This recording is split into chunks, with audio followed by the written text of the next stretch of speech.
Hello, everyone. It's time for Vanished Chicagoland Stories, the podcast. I'm your host, Pete Costanas, and this is episode 225, season 9. Today's date is June 3rd, 2023, and welcome to the show. On today's program, I'm going to talk about, I'm still laughing about this, Clutch Cargo, the animated series. Oh my God. When I posted this yesterday, that I'm going to discuss this. I've had some wonderful responses, some crazy ones, some negative ones, but I'll get to that in a moment. And the second part of the show, I will talk about my earliest memories of being introduced to the internet, really briefly about that. So I think I talked about this before, probably maybe last year or something. Maybe I did. I'm not sure. So I'll revisit it again. Okay. So before I get started, the program will go into a commercial break. This program is brought to you by Trident Sugarless Mints, not gum, mints. And here's a commercial from 1978. So sit back, relax, and enjoy the commercial, and I'll be right back with the program. Thank you, everyone. There's a brand new mint coming your way, and it doesn't promote tooth decay. New Trident Sugarless Mints. Trident Mints, a cool new taste for your mouth, no sugar for your teeth. New Trident Mints are 26% bigger than before with cooling crystals too. There's a brand new mint coming your way, and it doesn't promote tooth decay. New Trident Sugarless Mints. Trident Mints, a cool new taste for your mouth, no sugar for your teeth.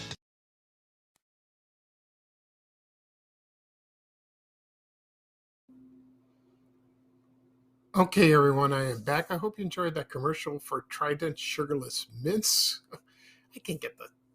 I love this commercial. The jingle is infectious. You can't get it out of your head. There's a brand new mint coming your way, and it doesn't promote tooth decay. New Trident Sugarless Mints. And if you can find the commercial on YouTube, and then there's a few young people dancing, and they take the mints and they tap it on their teeth. Oh my God, I forgot all about this commercial. When I saw it, it was like, oh my goodness, that was beautiful. As for Trident Sugarless Mints, it was on the market for a while, maybe from late 70s to early 80s, and then it was discontinued. Then they rebranded the mints or something. Now we have gum. We always have gum. Trident's been around since late 60s or 70s. It's still good product. Not much of a gum person. When I was a kid, I loved bubble gum. I really did. Like, for example, Bubble Yum or Bazooka, Bubblicious, Hubba Bubba. Remember those? Yeah. Maybe I'll talk about that someday. My favorite bubble gum. Brands of bubble gum, that is.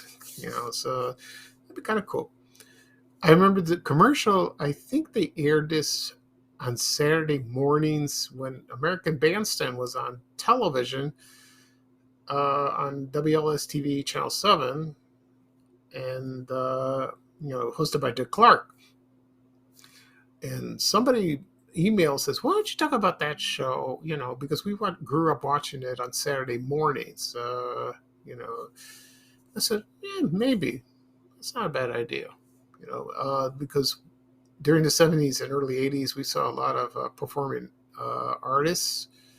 I remember one, John Travolta sang one of his songs, Let Her In.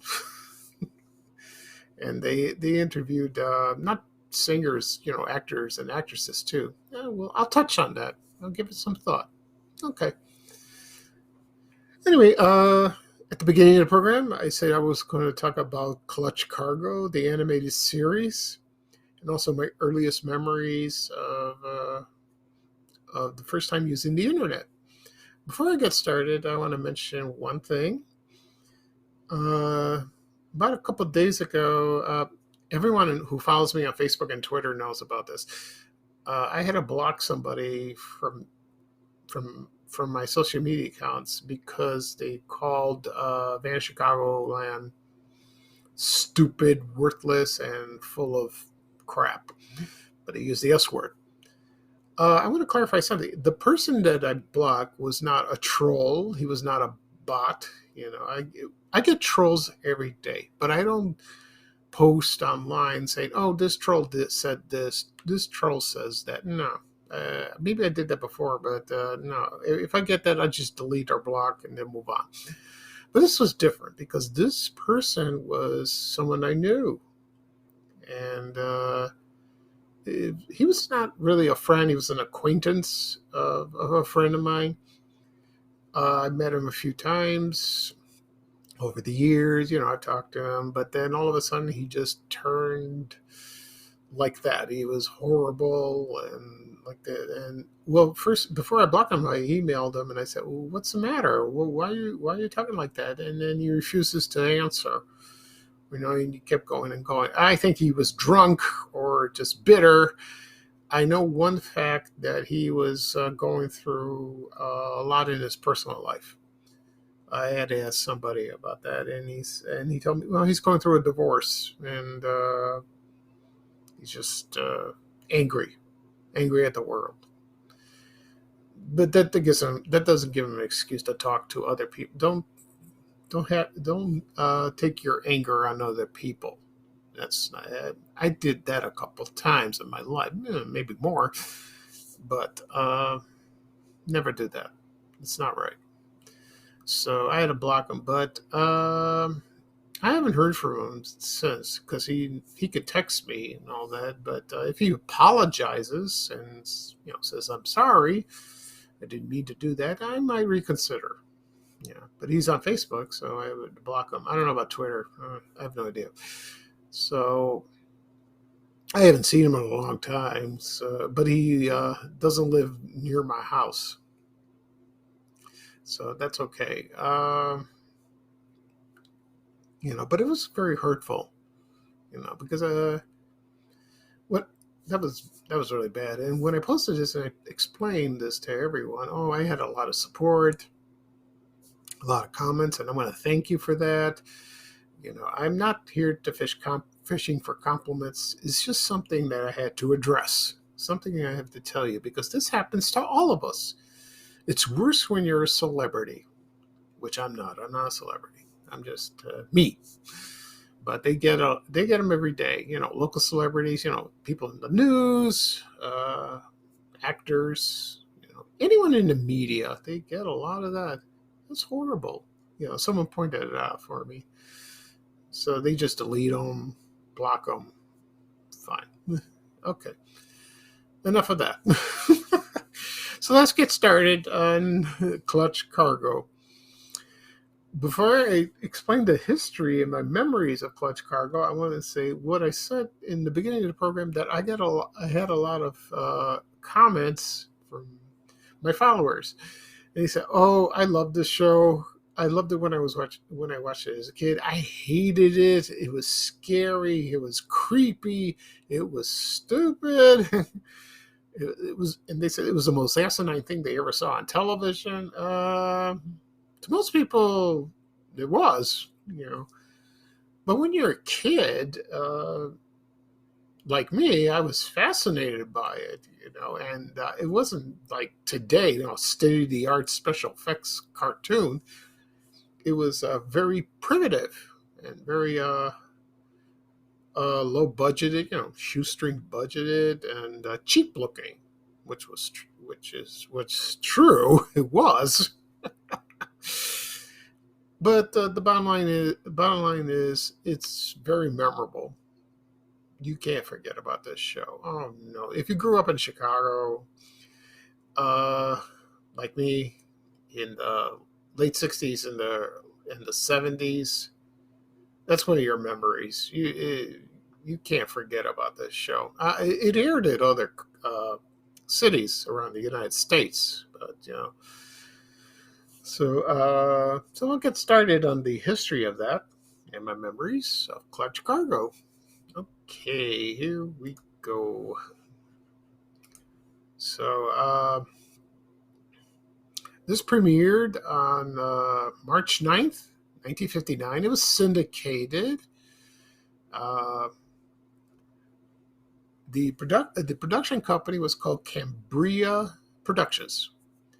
And it was created by a cartoonist. His name was Clark Haas, Haas, two A's.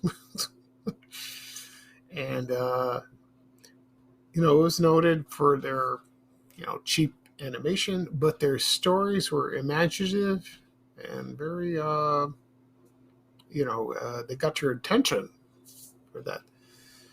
And it was the first time they used it for a technology called Synchrovox.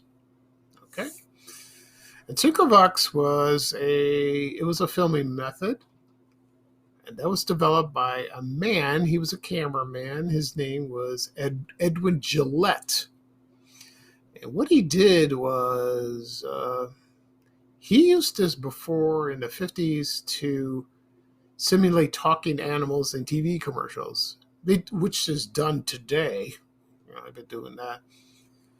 And so they decided to, they asked him, why don't we do this for Clutch Cargo? Okay. They did this on other shows, for example, like Space Angel and Captain Fathom. If you remember that.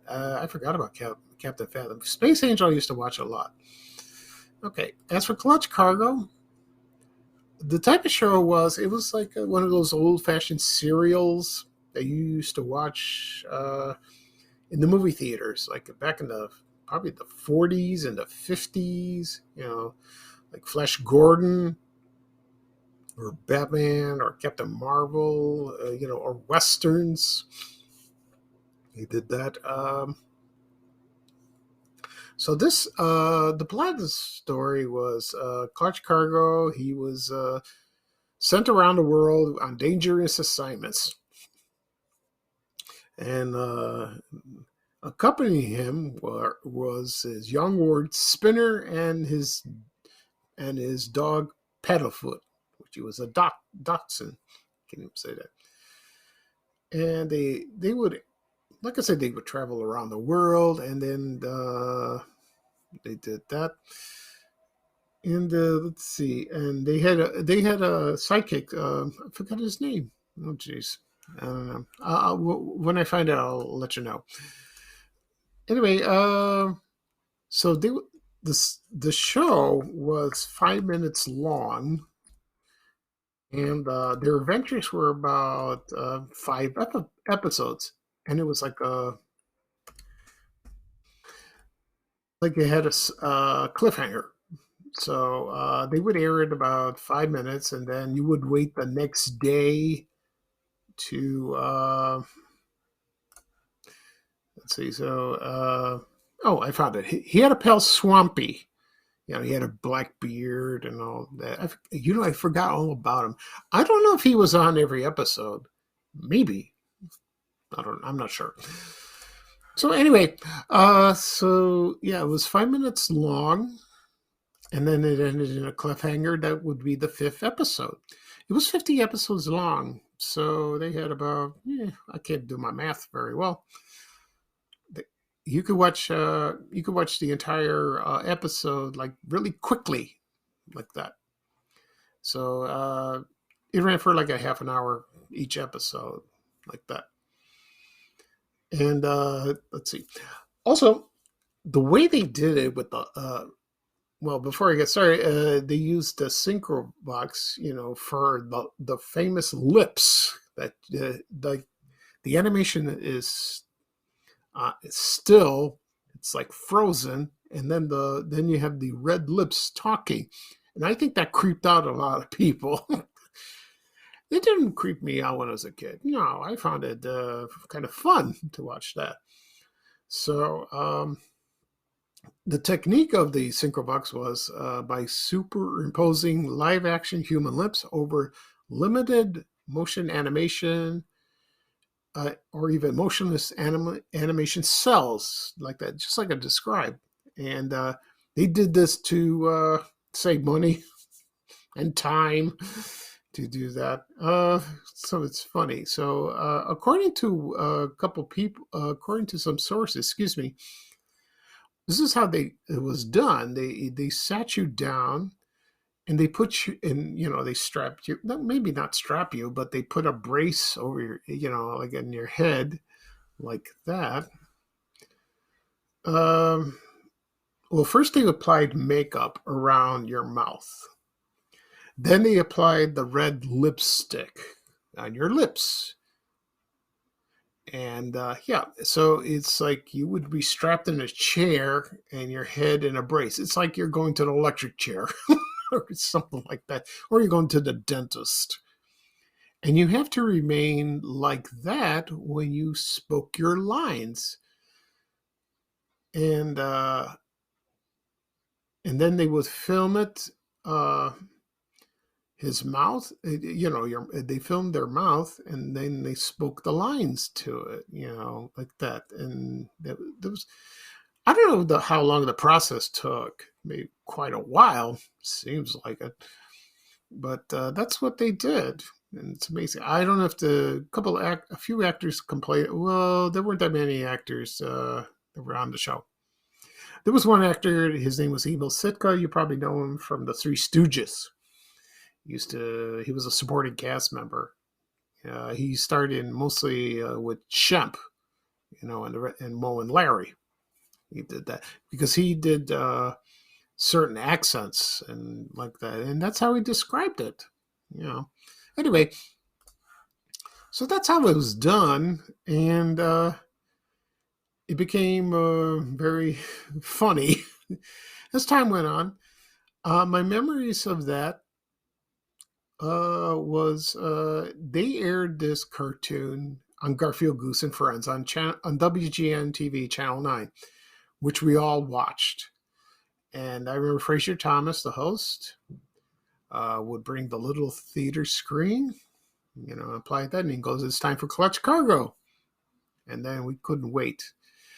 We were anticipating that every time he presented it. I think he showed the entire series, but he only showed 5 minutes of the show because, he had others, not sketches, but they had other things to do on the show. They had Hobby Corner, or he would talk to Garfield Goose or Robert Rabbit or anything going on.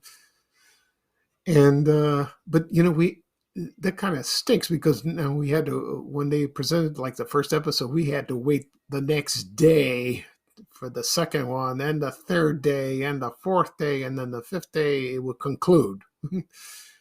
And then he would present a second episode, and so on and so on. So it was serialized like that. And that's one of my memories of watching Clutch Cargo. Watching the show and watching Fraser Thomas present it that way, which was kind of cool, like that. Also, the soundtrack of the show that was provided by a musician. His name was Paul Horn, and the score of the theme song, they used 3 musical instruments: bongos, a vibraphone, and a flute. So when you hear do do do do do do do, you hear that. So that was funny, like that. And let's see. So right now I'm going to play the theme song for Clutch Cargo. This is the introduction to the show. Oh, this will take it back. When I come back, after the theme song, excuse me, when the theme song, after it's played, I will talk about some more info about the show. Okay? So sit back and relax and just enjoy the theme song of Clutch Cargo. Okay, here we go. Clutch Cargo and his pals Spinner and Paddlefoot in another exciting adventure, The Friendly Headhunters.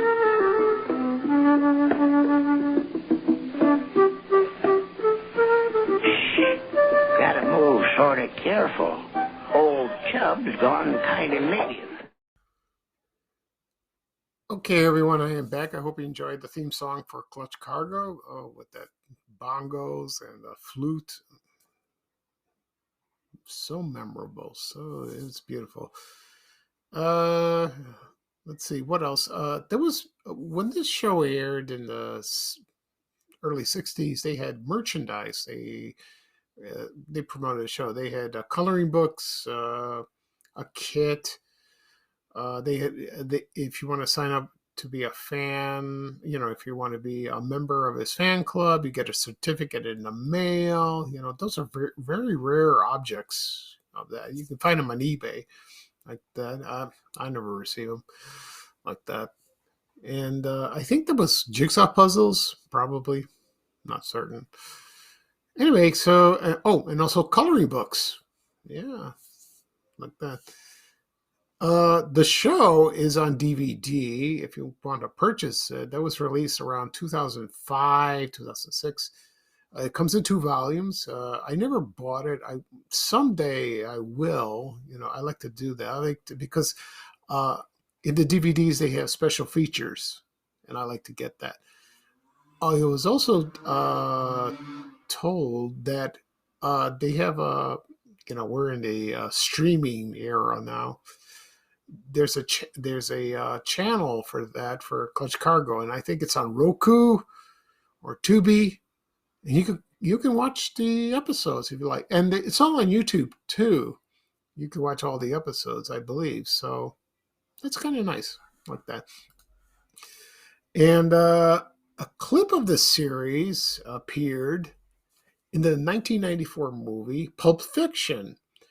I found that scene where there's a little boy and he's watching the show, and that was a scene with Christopher Walken, and he's talking to him. I want to think what. The episode that was shown, I think it was called The Arctic Bird Giant. That was number 2. They showed that.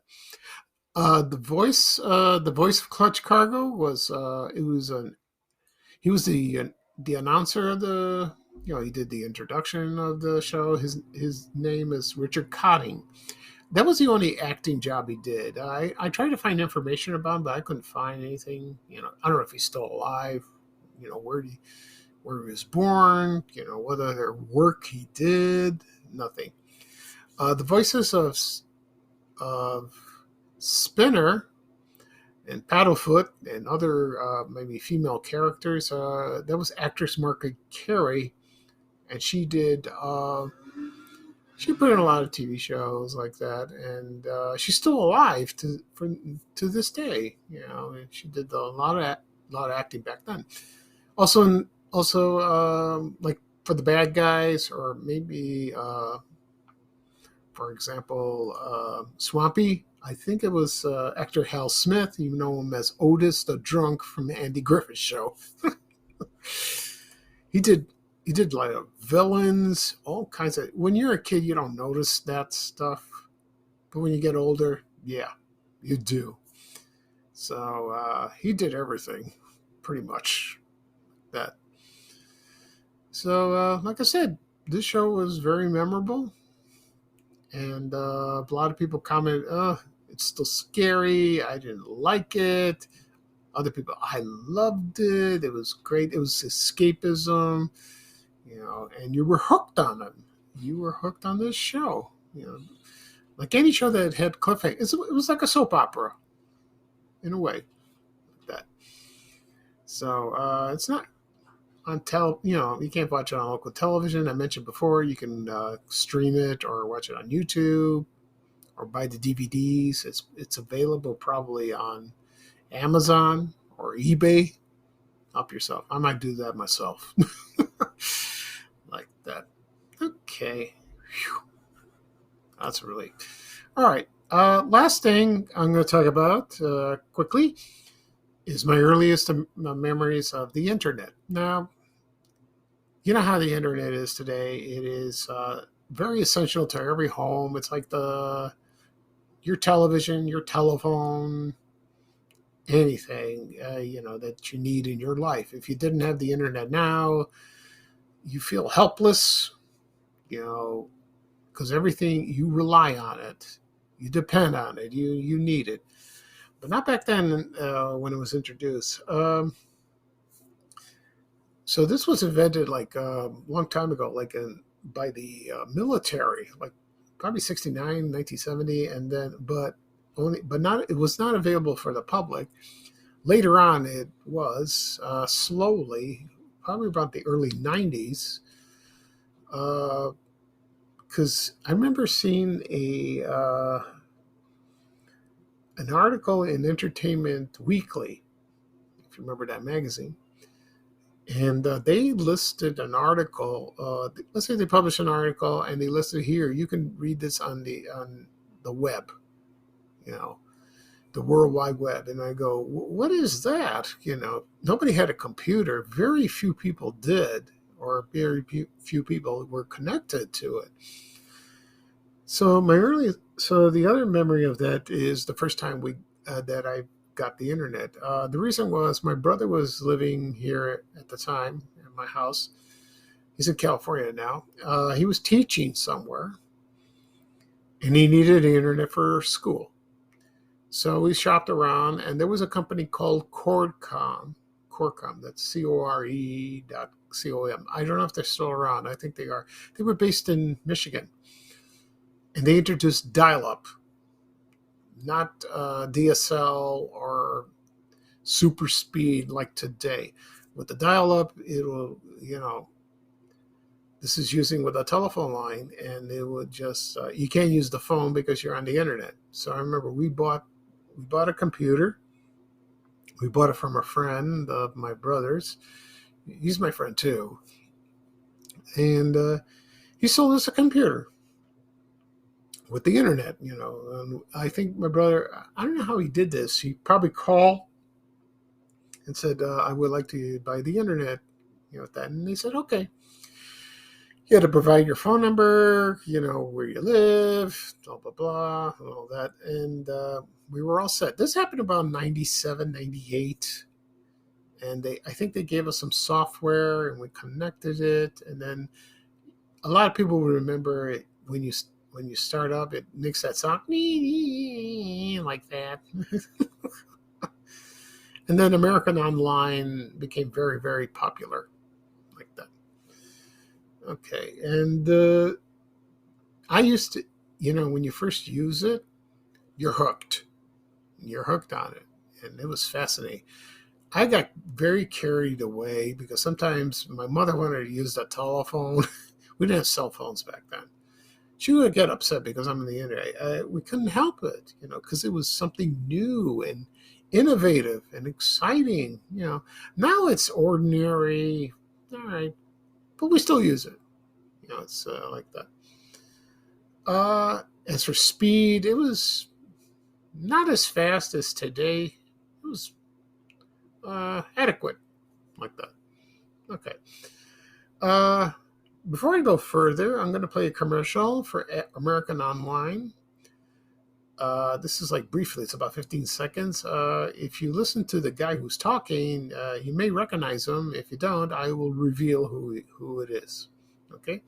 So sit back and relax, and I'll be right back. Thank you, everyone. Your boss will think you're working. But thanks to America Online, I'm really just goofing off. America Online. Welcome. Okay, everyone, I'm back. I hope you enjoyed that quick commercial for American Online. The man that's speaking is none other than actor Nick Bakay, who is famous for his roles in King of Queens and also Salem the Cat. Sabrina the Teenage Witch. He's one of my favorite characters. When the show was on WLS TV, Channel 7, on ABC, back in the 90s and early 2000s, I didn't watch the show much because I was working late. But then later on, I bought the DVD set and I started watching it, and I've watched it about 3-4 times, and it's hilarious. It's a good show. It's really fun. With actress Melissa Joan Hart. I've talked to her a couple of times on Facebook. She's very nice. She sometimes she's very busy, but she does talk to fans once in a while. So. But Salem the cat was the best. He did all kinds of crazy stuff. He was a glutton. He was insulting. He would stow away places. He would drive a car or telephone or use the other witches, Zelda and Hilda's credit cards. He was a nasty cat. A nasty cat. Oh, my God. It's bad. But his insults were great. But he did help out the others at time and time. But when I saw the commercial, I recognized his voice immediately. It was him. So, but he does a lot of voice acting and a lot of acting. So he's still acting to this day. Okay. As for the internet, we all have it. Times have changed. They have how would I say it? Not expanded, but improved over time, and is so we don't need a telephone line. Now it's with fiber, wires and all that, and now it's competition because we first bought it at Comcast and then we bought it at AT&T, but now cell phone companies sell it, like for example Verizon or T-Mobile. To get it cheaper like that. Also, they have Comcast Business. If you own a business at home, you can use that. They're reliable. It depends, and how much, it depends on the speed you want. You pay more, Well, the one I pay is okay. It's not super fast. It's fine. It's fine like that. As time goes by, computers get skinnier and wireless, because they used Bluetooth. That wasn't the case back then. I remember the first computer we bought was Compaq, C-O-M-P-A-Q, Compaq. And I remember the monitor. They showed like a green screen like that. Oh, that was fine. And websites have been developed over the years. Not too many. And you would do research. I remember Yahoo was starting, eBay, Amazon was getting these. YouTube was, getting their feet wet. It was like the golden age of the internet. Okay, that's it for this program. I'll do a quick recap of what I talked about. I talked about my memories of Clutch Cargo, the animated series, and also my memories of first using the internet. This is the last show of the season 9. I will start season 10. Yeah, that's exciting. I should do another episode probably Tuesday, I think. I don't know, Tuesday or the weekend. I'll decide then. And once this episode is published, it'll be available wherever podcasts are.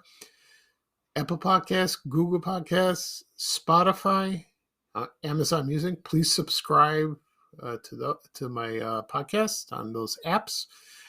Also, it'll be on my YouTube channel, Vanish Chicagoland Stories. Also, it'll be posted on my social media accounts, Facebook and Twitter. Also on my blog, vanishchicagoland.blog. Okay, so I have a feeling a lot of people are waiting for this episode. I don't know. It's I just have a feeling. We'll see. Okay, this is Pete Costanos, your host for Vanish Chicagoland Stories, the podcast. Thank you for joining me. I had a wonderful time talking about this wonderful episode. And so it's bye-bye for me. And here is Ray Rayner closing the show with a little traveling music saying bye, bye, bye. Take care, everyone. So long. We have to go. Bye, bye, bye.